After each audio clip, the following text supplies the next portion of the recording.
Être chrétien, ça veut dire quoi? 24e lettre.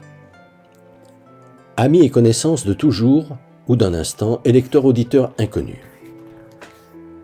Dans ma dernière lettre, je vous ai dit que les grands prêtres ne restèrent pas là sans rien faire après la mort de Jésus. Ces grands prêtres du clan des Sadducéens qui niaient qu'il y ait une vie après la mort et donc ne pouvaient imaginer qu'un homme puisse ressusciter. Voici en quels termes l'évangéliste Matthieu relate ce qu'ils firent aussitôt après que Pilate se fut assuré que Jésus, qui s'en était pris à leur source de revenus au nom du respect qu'il devait au Créateur en tant que gestionnaire de son temple, était bien mort avant d'autoriser Joseph d'Arimathie, notable et membre du conseil, de rendre les derniers honneurs à son corps en l'enterrant dignement. Le lendemain, les grands prêtres et les pharisiens se rendirent encore chez Pilate et lui dirent « Seigneur, nous nous sommes souvenus que cet imposteur a dit de son vivant « Après 3 jours je ressusciterai. Commande donc que son sépulcre soit tenu en sûreté jusqu'au 3e jour, pour éviter que ses disciples ne viennent le dérober et ne disent au peuple « Il est ressuscité des morts ». Cette dernière imposture serait pire que la première. » Pilate leur répondit « Voici une garde, allez et assurez-vous-en comme vous l'entendez. » Ils allèrent donc et s'assurèrent du sépulcre en scellant la pierre et en posant une garde. Et Matthieu de raconter avec ces mots à lui la manière dont Jésus est ensuite apparu ressuscité le lendemain du sabbat à Marie-Madeleine et aux femmes qui l'accompagnaient. Il se fit un grand tremblement de terre. L'ange du Seigneur descendit du ciel et vint rouler la pierre sur laquelle il s'assit. Il avait l'aspect de l'éclair et sa robe était blanche comme neige. À sa vue, les gardes tressaillirent d'effroi et devinrent comme morts. Puis comment, après que l'ange leur ait demandé d'aller dire à ses frères de se rendre en Galilée, tandis qu'elles s'en allaient, quelques hommes de la garde vinrent en ville annoncer aux grands prêtres ce qui s'était passé. Ce qui amena ces derniers à se réunir avec les anciens et, après avoir délibéré, à donner aux soldats une forte somme d'argent avec cette consigne, vous direz ceci, « Ces disciples sont venus durant la nuit et l'ont dérobé tandis que nous dormions. Que si l'affaire vient aux oreilles du gouverneur, nous nous chargeons de l'amadouer et de vous épargner tout ennui. » Les soldats ayant pris l'argent exécutèrent la consigne. Il termine son récit en rappelant que cette fable s'est colportée parmi les Juifs jusqu'à ce jour. J'ai également conclu ma lettre précédente en vous disant que je vous commenterai ce que les musulmans croient au sujet de la résurrection de Jésus. Car, pour celles et ceux d'entre vous qui l'ignorent, selon les musulmans, Jésus n'est pas mort crucifié. Négation qui choque évidemment les chrétiens, mais dérange aussi les musulmans, lesquels n'ont pas envie de peiner leurs frères chrétiens, surtout quand ils font partie des mêmes associations interreligieuses. Croyance d'autant plus incompréhensible que les faits se sont passés 6 siècles avant que Mahomet, transmette le Coran. Que nombre des premiers chrétiens sont morts martyrs pour en témoigner, à commencer par Pierre, petit chef d'entreprise, donc pragmatique. Il possédait 2 grands bateaux de pêche, chacun nécessitant, d'après ce qu'ont révélé les fouilles archéologiques, 8 à 10 marins pour le manœuvrer, sans compter ses employés qui restaient à terre pour réceptionner et traiter la pêche, qui ne se seraient certainement pas fait tuer pour soutenir une illusion. Et surtout, si l'on considère que Dieu a choisi de s'exprimer dans chacun des livres saints sur lesquels s'appuient les 3 religions monothéistes, qu'il n'est pas pensable qu'il ait enseigné une vérité dans les évangiles, puis son contraire dans le Coran. D'où provient ce déni de la réalité? Selon ce que j'entends, la raison en est l'interprétation intellectuelle, donc limitée au rez-de-chaussée de la lettre, et non l'approche spirituelle, qui doit prévaloir quand on veut accéder à l'esprit de la lettre, c'est-à-dire quand on veut écouter l'enseignement dont cette lettre est le support, car le véritable enseignement ne se délivre qu'au premier étage, comme j'ai l'habitude de dire, des versets 156, 157 et 158 de la sourate 4, les femmes. Et à cause de leur dénégation, et pour avoir proféré contre Marie une calomnie sans commune mesure, et à cause de leurs propos, certes, nous avons tué loin Jésus, fils de Marie, le messager d'Allah. Or, ils ne l'ont ni tué, ni crucifié. Et pourtant, cela leur est apparu comme tel. vraiment, ceux qui ont divergé à ce sujet sont bien dans l'incertitude qui en résulte. Ils n'ont pas de science à ce sujet, si ce n'est de suivre la conjecture. Ils ne l'ont pas tué avec certitude. Mais où obtenir l'explication spirituelle de ces versets? Vous la trouverez dans l'évangile de Jean, quand il relate comment, alors que Jésus se trouve en Galilée, il apprend que son ami Lazare, qui habite à Béthanie, en face de Jérusalem, est à toute extrémité.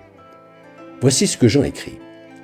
Jésus resta encore 2 jours à l'endroit où il se trouvait. Alors seulement, il dit aux disciples, « Allons en Judée. » Ses disciples lui dirent, « Rabbi, tout récemment encore, les Juifs voulaient te lapider et tu retournes là-bas. » Alors Jésus leur dévoila ce qu'il avait l'intention de faire. « Notre ami Lazare repose. Je vais aller le réveiller. » Les disciples dirent, « Seigneur, s'il repose, il guérira. » Jésus avait voulu parler de la mort de Lazare, mais eux s'étaient figuré qu'il parlait du repos du sommeil. Jésus leur dit alors clairement, « Lazare est mort. Rendons-nous auprès de lui. » Alors Thomas dit aux autres disciples, « Allons-y nous aussi, et nous mourrons avec lui. » Là est l'explication. C'est volontairement que Jésus est monté à Jérusalem alors qu'il savait très bien que les grands prêtres l'y attendaient pour le faire taire définitivement. Ce n'est pas parce que ces derniers ont habilement manœuvré Pilate au cours du procès truqué qu'ils ont manigancé, qu'ils ont réussi à faire assassiner Jésus comme ils l'ont cru. Ce que confirme l'annonce que Jésus avait faite à ses disciples juste après l'accueil qu'il avait reçu lorsqu'il était arrivé quelques jours plus tard à Béthanie. La voici venue, l'heure où le Fils de l'homme doit être glorifié. C'est maintenant le jugement de ce monde. Maintenant, le prince de ce monde va être jeté bas, et moi, élevé de terre, j'attirerai tous les hommes à moi. Il signifiait par là de quelle mort il allait mourir. Ce qu'il faut bien comprendre en effet, c'est la raison pour laquelle Jésus a reçu un accueil triomphal lorsqu'il est arrivé à Béthanie.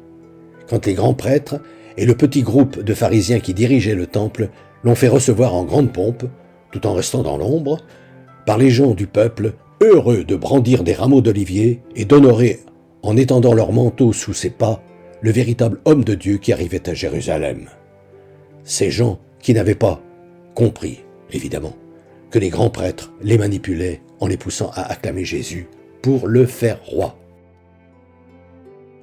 Afin que Pilate réagisse et supprime immédiatement ce personnage encombrant qui, si Jésus s'était laissé prendre au jeu, aurait alors perturbé l'ordre romain. Mais voilà, Jésus a déjoué la conspiration. Et au lieu de défiler sur un cheval, comme font les grands de ce monde, il a cheminé sur un âne, la monture des pauvres. Même s'il a semblé aux grands prêtres qu'ils avaient réussi à faire assassiner légalement Jésus, même s'il peut paraître qu'ils sont les instigateurs et les principaux acteurs du procès où ils ont contraint Pilate de se laver les mains de leur jugement inique, ce n'est pas à leur manœuvre qu'il faut attribuer la crucifixion de Jésus. Pour reprendre le langage symbolique des versets 157 et 158 de la sourate 4, ce n'est donc effectivement pas eux qui l'ont tué. Voilà, quand on a quelques notions de ce qui différencie le langage spirituel du langage intellectuel, ce que veulent dire ces versets. Distinction des langages qui fait comprendre que c'est bien Jésus qui, de sa propre volonté, est allé se faire crucifier pour que se réveillent les consciences des riches en tout genre, notamment ceux qui asservissent hypocritement leurs prochains en entretenant l'injustice qui règne en ce monde. Ces riches que Jean-Baptiste traitait de race de vipères. Ainsi, lorsqu'on veut bien se rappeler que la parole de Dieu ne relève pas du domaine intellectuel, mais du seul domaine spirituel, peut-on avoir accès au sens profond des Écritures saintes et comprendre que la crucifixion scandaleuse de Jésus est la manière spectaculaire qu'il a choisie pour marquer les consciences de la façon la plus forte possible afin de stigmatiser l'injustice qui règne en ce monde. Cette injustice qui est le tout premier ennemi implacable de la bonne nouvelle. Que cette manière indécente de se laisser exposer nu sur une croix, il l'a acceptée volontairement pour promouvoir la justice élémentaire sur laquelle il faut impérativement que se reconstruise l'humanité si elle veut vivre en paix. Et qu'en se laissant crucifier entre deux criminels, symbole de la malfaisance, Jésus, l'innocence fait homme, a signé la bonne nouvelle d'un Dieu qui a créé pour que ses créatures partagent son bonheur, pour que nous soyons heureux, d'abord sur cette terre, avant de l'être définitivement ensuite, lorsque nous aurons franchi avec succès cette épreuve qu'est, pour nous tous, au moins un jour ou l'autre, la vie sur terre. En fait, le déni de la mort de Jésus sur la croix provient tout simplement d'une façon limitée de lire un texte sacré. Lecture qui s'arrête à l'aspect des mots utilisés, au lieu de s'élever à écouter la vérité spirituelle qu'il recouvre, comme le font la plupart des interprétations qui, par définition, ne relèvent que du domaine intellectuel. C'est aussi simple que ça. La prochaine fois, je vous parlerai de la qualification « Fils de Dieu » dont certains gratifiaient déjà Jésus de son vivant. Fraternellement.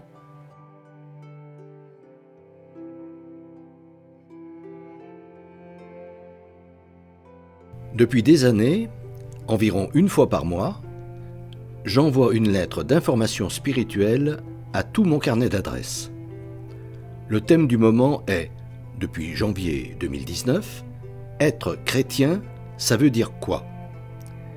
Si ce sujet vous intéresse, n'hésitez pas à me transmettre votre mail, en vous contentant d'indiquer auditeur YouTube, vos noms et prénoms, et éventuellement votre numéro de téléphone si vous souhaitez me parler.